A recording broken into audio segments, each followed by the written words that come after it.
tripod. I didn't know I was going to do this. I have to turn my camera. It's weird. Okay. Oh, and I also made myself a salami sandwich.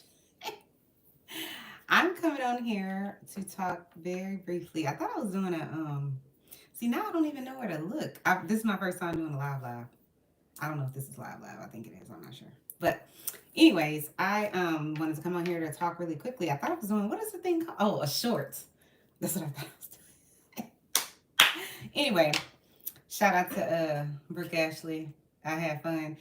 I wanted to talk a little bit today about some hot topics. So one of the hot topics is OJ Simpson. Um, Orenthal, I think is how you say his name. Died at the age of 76 today. He Listen, this is how I was introduced to OJ Simpson. I was 14 years old. I'm real old now. I'm almost 50. Clock it. All right. I was in Pampa, Texas at my grandmother's house. She lived in the country. And in the country, you have to have a satellite. Why do I feel like I'm looking somewhere else? It's weird. I feel like I'm looking because the camera is over here. So it's bizarre. But anyways, um, I was 14 years old. And like I said, we were in the country and bored because there's nothing in the country. And in the country, you could only have cable. Like you had to have a satellite to get TV. Otherwise, you couldn't watch TV. So, so I was watching TV, and then all of a sudden, I don't even know what I was watching, but all of a sudden, I like my glasses says like excellence. Just saying, get into it. Um, all of a sudden, it went from me watching TV, whatever I was watching, to um, a white Bronco. And I'm sure I didn't even know it was a Bronco at the time. Um, and I didn't know who OJ Simpson was. I had no idea who this man was. Plus, I also never watched football like that. So, although I am a football fan now, I didn't watch it then. Um, and so I'm like clicking through and every channel is this. And I'm like, who the hell is this guy?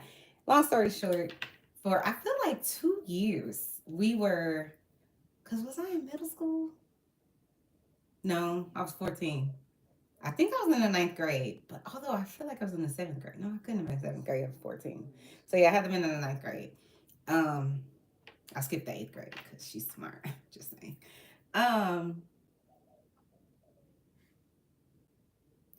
yeah. So I found out who he was. He was this very, I think he was a linebacker. I don't know what he was, what his position was, but he was powerful. And from what I recall of the trial, um, he had Johnny Cochran, rest in peace, was his lawyer, his attorney. There was another guy, I forget his name. He's still around, I believe. Another white guy. But he had heavy hitters. He also had Mr. Kardashian, Rob Kardashian. So the Kardashians' father was on the team. Apparently at the time, the lawyers team or the attorneys team. At the time, I had no idea. I don't even think most people knew how to pronounce Kardashian. But rest in peace, Mr. Kardashian. Um, but he was on the team. That's kind of how I think the Kardashians became kind of somewhat known.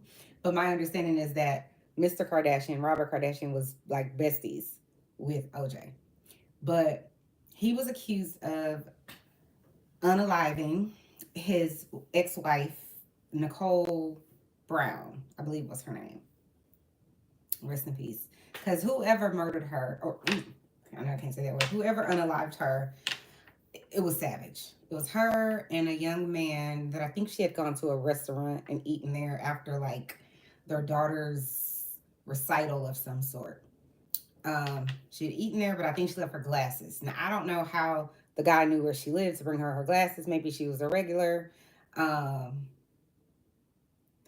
and okay, so Nicole Brown and Ronald Goldman. Someone just told me. Thank you. Um, she, like I said, I think maybe she was a regular. I don't know how they had her address. Maybe she was famous and I just didn't know who she was. But anyways, the guy brought her the glasses at some point, and as the story goes, either someone was laying in wait. I personally believe it was LJ.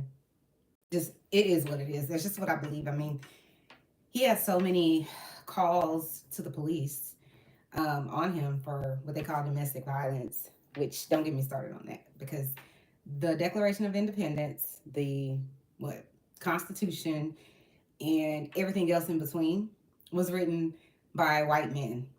No shade to white men, shout out to white men, but it's just what it is. And so if it's written by a certain type of people, they're going to make rules that are going to benefit themselves. Let's be very clear. Okay? So it's domestic violence. But if that same act of violence happened at a restaurant or outside, it would be called assault. Be clear. But we call it domestic violence so that we can say that's just a domestic matter. No. Someone is being abused and the police don't really intervene in a meaningful way and our laws don't help. VIWA, I think is what it's called, the Violence Against Women Act, sat on the senator's desk for I don't even know, maybe 3, 4, 5 years. I don't remember exactly, but I remember I returned to school to get my second master's degree in 2001, and it still had not been renewed or reenacted or whatever, funded essentially. And it was very annoying. I wrote a whole what they call white paper on it, which is like one paper to like say everything that you need to say about this particular topic.